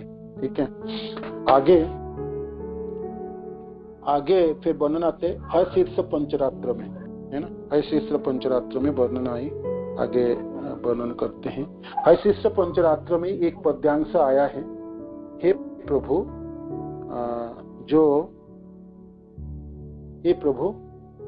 हे भगवान, मुझे ना तो आपने धार्मिक जीवन के परिणाम के रूप में कोई वर चाहिए, ना कोई आर्थिक विकास चाहिए। मैंने कोई धर्म कर रहा हूँ, मैं भक्ति कर रहा हूँ, उसके बदले में मेरे को ना कोई वर चाहिए, वर नहीं चाहिए, और ना मेरे कोई आर्थिक विकास चाहिए, ना मुझे इंद्रिय तृप्ति की लालसा है, भोग आदि चलो, ये दे दो सामान, वो दे दो, मकान दे दो, गाड़ी दे दो, घोड़े, ये सब कुछ भी इंद्रिय तृप्ति नहीं चाहिए, और ना मुक्ति की।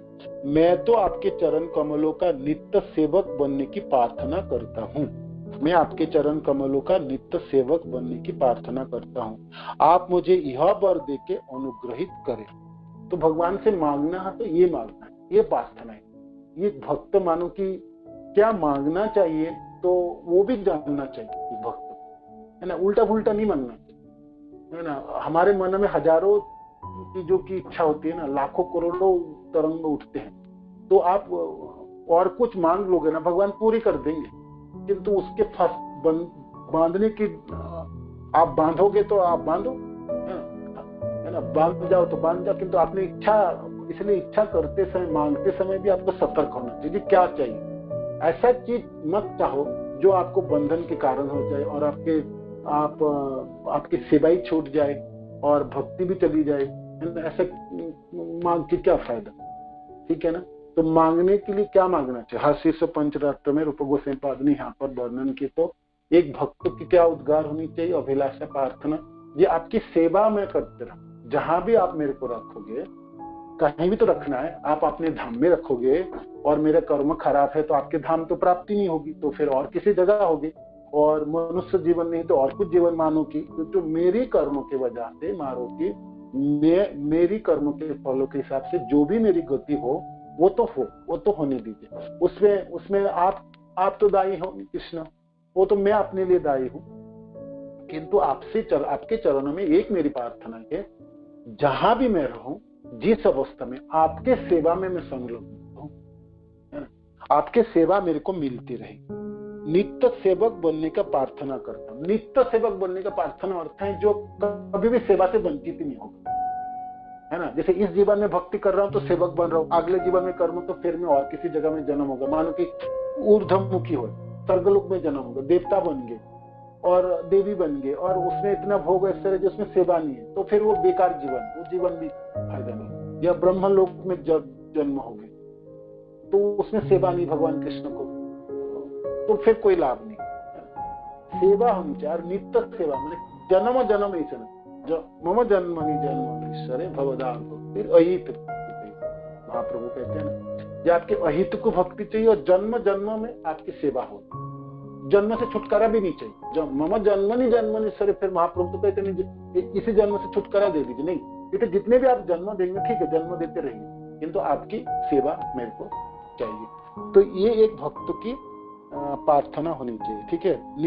नित्य सेवक बनने की प्रार्थना है, ये सबसे सुंदर प्रार्थना है और सबसे अच्छी अभिलाषा है, और इसी चीजों में फिक्स रहना चाहिए। जय हे कृष्ण, जो भी मेरा स्थिति हो इस समय, जो मेरे को जो प्राप्ति हुई है वो बहुत, हाँ एक चीज मैं आपको कहता हूँ, लोग कहते हैं भाई हमारी जो प्राप्ति है ना वो तो भगवान ने क्या किए होंगे, है ना। ये तो भगवान, देखो आप मानो कि कब शुद्ध भक्त होंगे तब हमको प्राप्ति होती, मानो कोई कहते हैं भक्त, आप मिश्र भक्त में भी है और इस समय कनिष्ठ अधिकारी भी है, किंतु आप देखिए आपको प्राप्ति क्या क्या है, आप गिन के अपने नोटबुक में लिखिए कि भगवान कृष्ण आपके क्या क्या दिए। आप जब लिखने जाएंगे ना तो आप कोशिश किए, ये भगवान कृष्ण मेरे को ये दिए, आप कोशिश किए तो अगले सप्ताह में जब हम मिलेंगे ना तब मेरे को बताना ये कृष्ण ने आपको क्या क्या दिए हैं, उसको आपने नोट डाउन कीजिए बुलेट पॉइंट।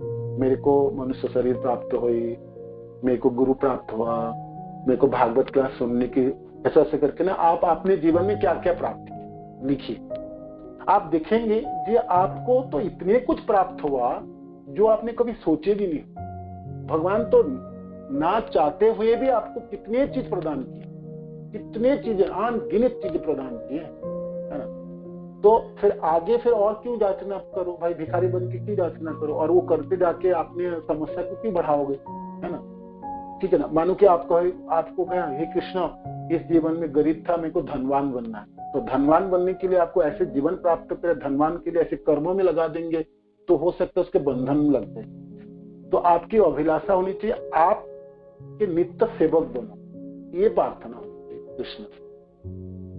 नाम जपते समय, भागवत श्रवण करते समय, अष्टविग्रह की सेवा करते समय, कोई भी सेवा में किसी भी चीजों में आप संलग्न है, भक्ति की प्रार्थना तो करनी है ना। कृष्ण से हम प्रार्थना ही करते हैं और निरंतर करनी चाहिए। तो प्रार्थना ही करनी चाहिए, हे कृष्ण आपके नित्य सेवा में कर पाऊं, इसमें आपने मेरे को संलग्न कर, और कुछ नहीं चाहिए। तो ये सब सबसे सुंदर प्रार्थना। आगे उसी हर्षित से पंचरात्र में आया है कि जब नृसिंह देव ने प्रहलाद महाराज को वर देना चाहा तो प्रहलाद ने कोई भौतिक वर नहीं स्वीकार किया। नरसिंह भगवान कह रहे थे ना प्रहलाद को, प्रहलाद जी ने शांत किया भगवान को। तो नरसिंह भगवान को पास पहुंचे और हाथ जोड़ के खड़े थे। प्रहलाद को देखते ही नरसिंह भगवान की रुद्र मूर्ति समाप्त हो गई, शांत हो गई, शांत नरसिंह भगवान, और अपने हाथों को अपने प्रहलाद के सिरों के ऊपर रखे और माने सुंदर मूर्ति, सौम्य मूर्ति में आके भगवान और कहने लगे जो आप बताओ, अब आपके लिए मैं प्रकट हुआ हूँ, आप वर मांगो, है ना। प्रहलाद जी को प्रहलाद जी ने पूछा तो प्रहलाद जी कहते हैं प्रहलाद ने कोई भौतिक वर नहीं स्वीकार किया, उन्होंने केवल यही याचना की है, मैं भगवान का नित्य भक्त बना रहा हूँ। देखो प्रहलाद जी जैसे व्यक्ति वो भी कहते उनको भी डर है, उतने शुद्ध भक्त है जिनके लिए भगवान प्रकट हुए नरसिंह रूप में। नरसिंह भगवान का प्रकट होने के एक ही कारण है, अपने भक्त प्रहलाद को रक्षा करना, उनको दर्शन है ना। तो जिनके लिए प्रकट है उस भक्त प्रहलाद को भी डर है, ये इस संसार के गुण ऐसा है, इसके प्रकोप इतना प्रचंड होता है, भक्ति कभी भी नष्ट हो सकता है और चपेट में लग सकता है। तो इसलिए उन्होंने कहा कि मेरे को नित्य भक्त बना रहा हूं, मैंने हमेशा के लिए आपका ही भक्त बना, और कुछ नहीं चाहिए मेरे को, नित्य भक्त। तो आपके मन में प्रश्न, ये तो प्रहलाद महाराज को तो ऐसे ही प्राप्त हो गए, भगवान के दर्शन हो गए, उनके लिए खुद आए, तो भक्ति तो उनके लिए कितनी सहज सरल है, तो ऐसा वर क्यों मांग लिए। तो आप इसके पीछे बैकग्राउंड में सोचिए, जैसा भक्ति रख पाना बहुत मुश्किल है, पाना तो हो सकता पा गए, जन्म मृत्यु चक्र में घूमते घूमते मनुष्य जीवन हो गया और थोड़ा सा सुकृति हो गया तो भक्त के संग हो गया, तो गुरुदेव के चरणाश्रित हो गए, भक्ति लाभ तो हो गया, किंतु उसको रख पाना, रक्षा करना आसान नहीं है। अपराध में फंसेंगे, किस चीजों में फंसेंगे, किस कर्मों में फंसेंगे, क्या क्या करेंगे, क्या। तो गुणों की इतनी प्रचंड प्रहार है मायाबद्ध संसार में, कभी भी आपकी भक्ति डामाडोल हो सकता है। इसीलिए प्रहलाद महाराज के जैसा शुद्ध भक्त भी भगवान से प्रार्थना, जी हे प्रभु आप मेरे को वर देना चाहते तो एक ही वर दे, मेरा भक्ति हमेशा बचा रहे और आपका नित्य भक्त बना रहे। इस संदर्भ में प्रहलाद महाराज ने भगवान रामचंद्र के नित्य सेवक हनुमान का उदाहरण प्रस्तुत किया, जिन्होंने भगवान से कभी भी किसी भौतिक वर की याचना ना करके एक आदर्श स्थापित किया। वो सदैव भगवान की सेवा में लगे रहे। हनुमान का यह चरित्र आदर्श है जिसके लिए आज भी ये सारे भक्त द्वारा पूजनीय है। प्रहलाद महाराज ने हनुमान को भी सादर नमस्कार किया है। हनुमान द्वारा उच्चारित एक सुप्रसिद्ध श्लोक है जिसमें वो कहते हैं, हे प्रभु आप चाहे तो इस जगत से मुझे मोक्ष दे या आपने में सदाकार होने का अधिकार दे। हनुमान जी की सुंदर प्रार्थना क्या है, आप चाहे तो मुझे मोक्ष दे या आपने में तदाकार होने का अधिकार दे, किंतु मुझे इन सब की आकांक्षा नहीं है। मैं ऐसी कोई भी बस्ती नहीं चाहता हूँ जिससे मोक्ष के बाद भी आपके साथ मेरे दास रूपी संबंध में किसी तरह की कमी हो। हनुमान जी डर रहे हैं, जी मेरे को मुक्ति नहीं चाहिए, मुक्ति नहीं चाहिए प्रभु, मुक्ति पाने के बाद क्या पता मैं आपके दास रूप में रहूं ना रहूं, मेरा भावना की क्या परिवर्तन हो। इसलिए मुक्ति तो चाहिए ही नहीं, ऐसा अभिलाषा तो मेरे को है ही नहीं। मुक्ति के बाद मेरे को सालों को शास्त्री सारूप सामीप्य हो गया तो भक्त भाई गोलोक धाम में या वैकुंठ धाम में भगवान के पार्षदत्व प्राप्त करके हो सकता है उनके दासत्व पाना ना चाहते होंगे और मन में अहंकार उत्पन्न हो जाए, ओहो अब तो मैं भगवान के जैसे रूप प्राप्त हो गया और मैं भगवान के जैसा रूपवान हूँ, जैसे वैकुंठ धाम प्राप्त हो गया। तो चतुर्भुज, जैसे गजेंद्र को चतुर्भुज सारूप मुक्ति काल हम पढ़ रहे थे ना। तो हनुमान जी कहते हैं मुक्ति पाने के बाद मेरी दासत्व की भावना नष्ट होने की संभावना हो सकता है, तो इसीलिए मुक्ति के नजदीक भी नहीं जाना चाहता हूँ, मैं मुक्ति के निकट जाना ही नहीं चाहता हूँ। ऐसा चीज क्यों चाहूँ जिससे मेरा दासत्व ही ना रहे। दासत्व मेरा वो चीज है, मैं दास आपके दास बना रहा हूँ, दासत्व मेरा धर्म है, दासत्व ही मेरा गुनावली है और जन्मों जन्म में आपके दास ही रहूं, है ना। किसी कार्य से वजह से मेरा दासत्व चली जाए वो मेरे को नहीं चाहिए, नहीं चाहिए। मुक्ति होने से, मुक्ति पाने से ये दासत्व के ऊपर प्रहार हो सकता है, दासत्व की भावना नष्ट हो सकता है, तो इसलिए मेरे को मुक्ति नहीं चाहिए। ये हनुमान जी के सुंदर से प्रार्थना है जो प्रहलाद महाराज ने वहां पर वर्णन किए हैं। नारद पंचरात्र में भी ऐसा ही एक अंश प्राप्त है जिससे उल्लेख है कि हे प्रभु मैं धार्मिक अनुष्ठान या अर्थ काम अथवा मोक्षों के द्वारा किसी सिद्धावस्था का भूखा नहीं हूँ। मेरी तो आपसे इतनी ही विनती है कि आप मुझे अपने चरण कमलों की छाया में रहने दे, चरण कमलों की छाया में रहने दे। मुझे सालोक्य आपके लोक में बस या सारूप्य आप जैसा स्वरूप जैसी कोई मुक्ति नहीं चाहिए, मुझे तो इतना ही अनुग्रह चाहिए कि मैं आपकी प्रेमा भक्ति में सदैव लगा रहूं। मुक्ति चाहिए है ना, कोई भी चीजों नहीं चाहिए, आपको सिर्फ भक्ति चाहिए और भी प्रेमा भक्ति चाहिए। ये नारद पंचरात्र में वर्णन है। तो यहाँ तक पढ़ पाएगा। अगले सप्ताह में नहीं समाप्त हो जाएंगे और फिर हम शनिवार को पढ़ेंगे और संडे के दिन इसके ऊपर परीक्षा लेंगे। तो आपको प्रश्न नहीं बना के देंगे, उसी दिन आप पूरे चैप्टर अच्छे से पढ़ के रखेंगे तो मैं वही प्रश्न बनाऊंगा, उसमें पूछूंगा। तो आपने पूरे पढ़ेंगे, प्रश्न दे देने से ना आपने उसी प्रश्न को करते हैं, बाकी छूट जाता है।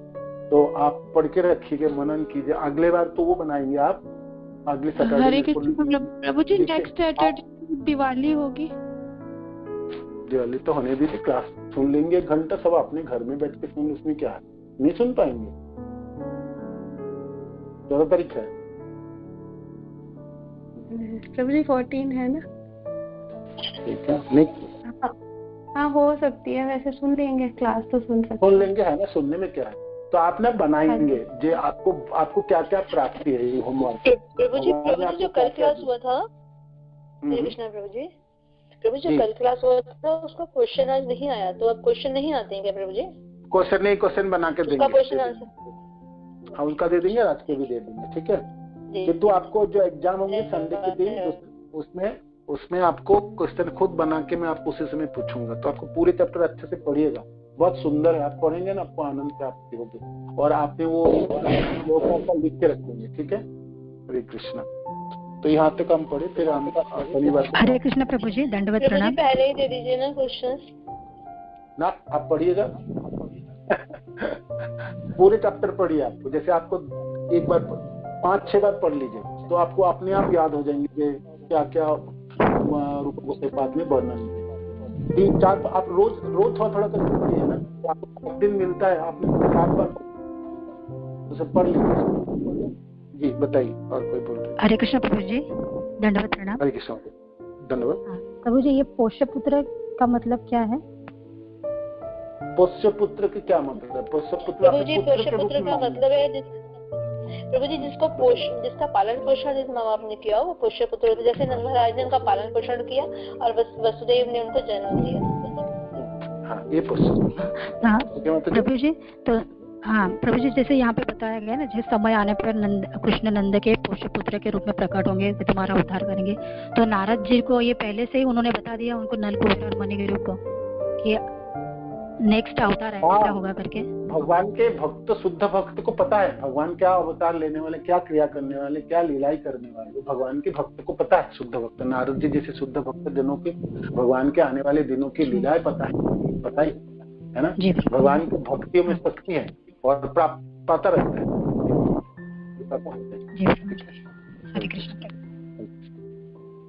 और कोई प्रश्न आज के इसके? हरे कृष्ण, धन्यवाद प्रभु जी।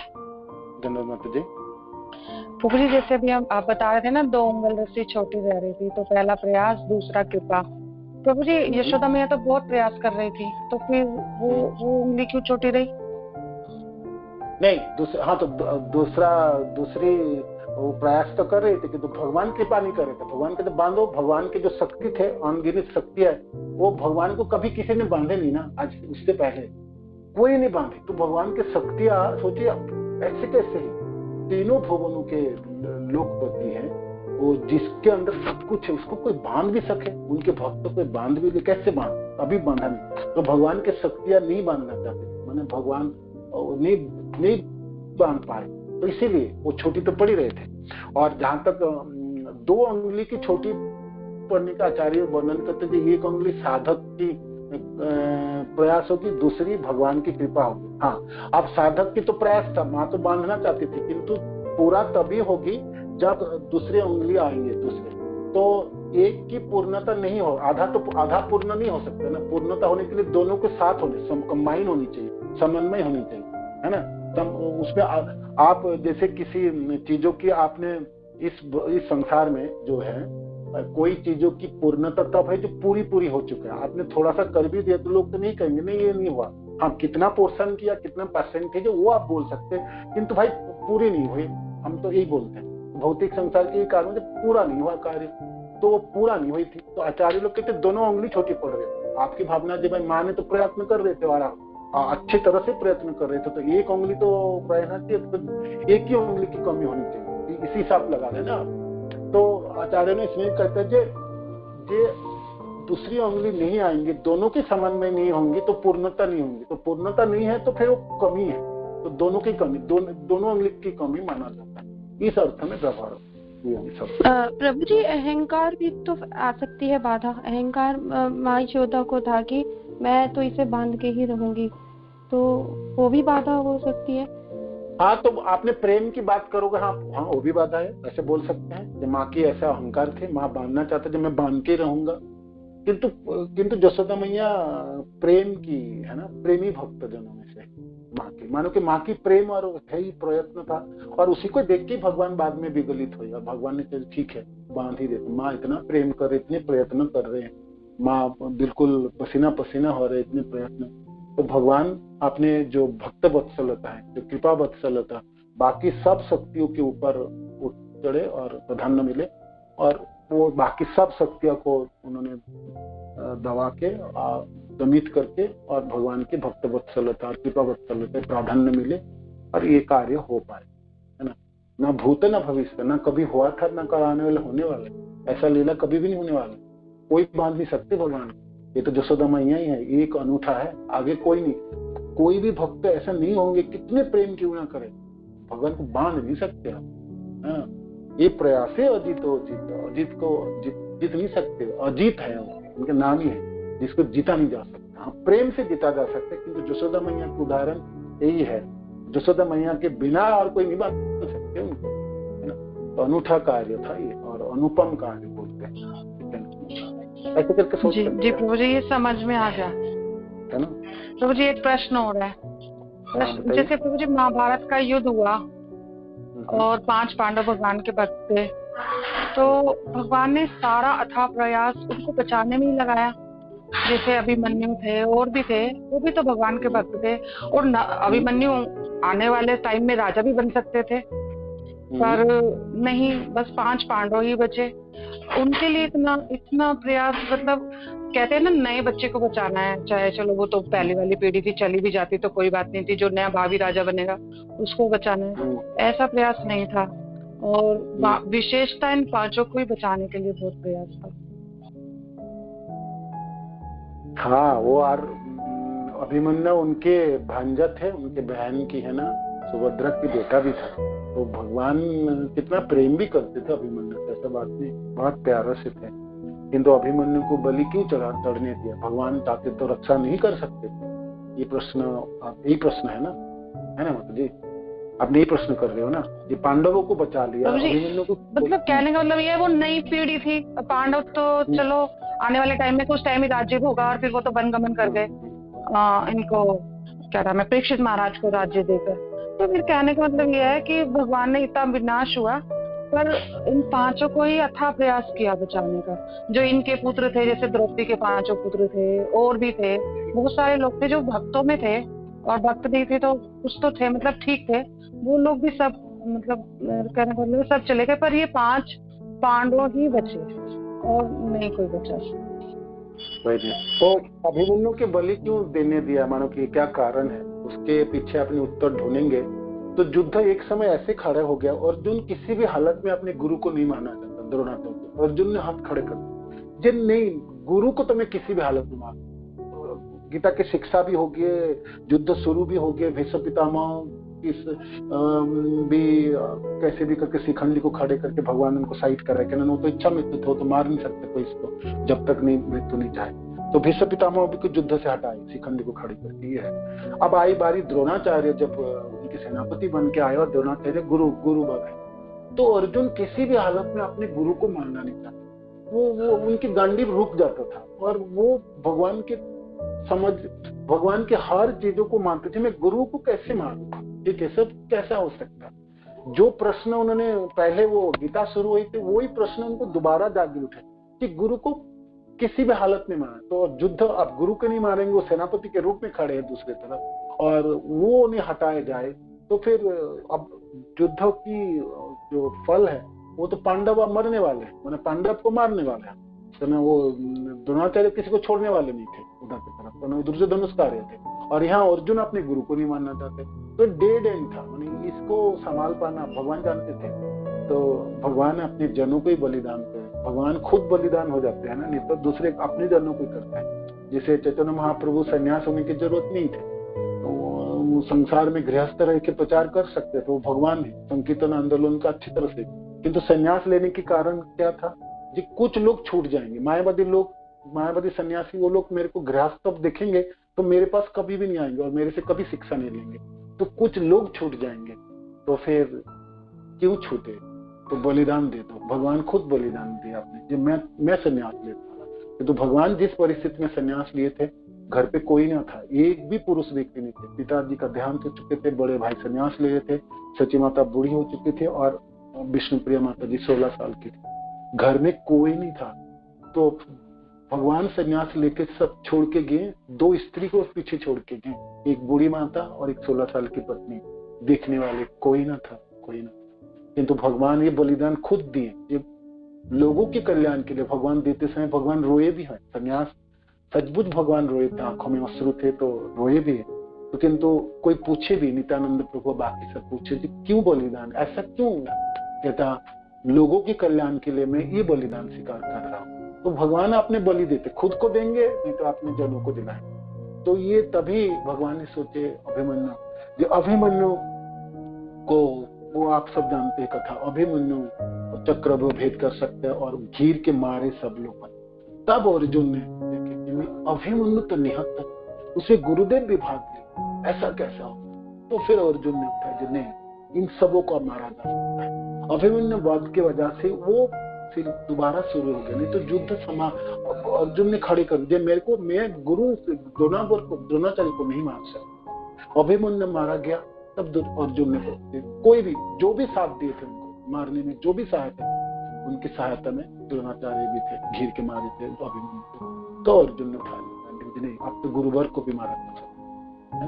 तो ये भगवान अपने जनों की बलिदान करते हैं, तो अपने बलिदान देते हैं, अपना करते हैं, है ना। अब उदाहरण की तरफ प्रस्तुत करते हैं, तो उदाहरण की तरफ प्रस्तुत करने के लिए दूसरे की तरफ नहीं देखते, भगवान अपने तरफ, अपने जनों। तो अभिमन्यु को बलिदान देते। अभिमन्यु बहुत प्यारे थे भगवान के, अपने बहन की एकमात्र पुत्र थे वो, और बहुत लाडला थे अपने मामा जी के प्रति। बचपन से भगवान की गोद में खेले, तो वे बड़े हुए और बहुत प्यारे थे अभिमन्यु, किंतु बलिदान करनी पड़ी, है ना। इस युद्ध की अधर्म की नाश करने के लिए, धर्म को संस्थापन करने के लिए भगवान खुद भी अपने आप प्रयत्न करते हैं और करके दिखाए भी बहुत सारे, है ना। अपने जनों को भी निधन करा देते, बलि चढ़ा देते। तो उसमें से एक उदाहरण ये इसके पीछे भगवान जब अभिमन्यु चल बसे तो सबों ने पूछे, सुभद्रा ने पूछे कि आप तो भगवान है, आप तो सब कुछ करते थे भैया, कैसे नहीं, आप अभिमन्यु को कैसे नहीं? अर्जुन ने भी पूछे जी ही कैसे, ऐसा कैसे होने दिया आपने, ऐसा क्यों किया आपने? तो भगवान जानते थे कितने दुख उनके हृदय में है ना। भगवान है ना भाई, दुख को प्रकट कैसे करे? भगवान होना भी एक बोझ भी होता होगा कभी कभी ना। बड़े व्यक्ति हो जाए और सचमुच उनकी क्या भावना, मतलब अभिमन्यु की निधन की किधर से भी कितने लोगों के प्रश्न, अर्जुन ने प्रश्न किए, सुभद्रा जी ने प्रश्न किए, है ना। सबों ने पूछे पांडवों के, कैसे करा आपने, ये कैसे करने दिया आपने, क्यों करने दिया? किंतु भगवान ही जानते जी क्यों करने दिए थे कार्य, है ना। आपने पांडवों को और धर्म को संस्थापन करने के लिए, अधर्म को नाश करने के लिए भगवान सब कुछ निछावर करने के लिए तैयार हो जाते हैं और करके दिखाए भी, बहुत बार करके दिखाए, ठीक है ना। तो ये उत्तर हो सकते मतलब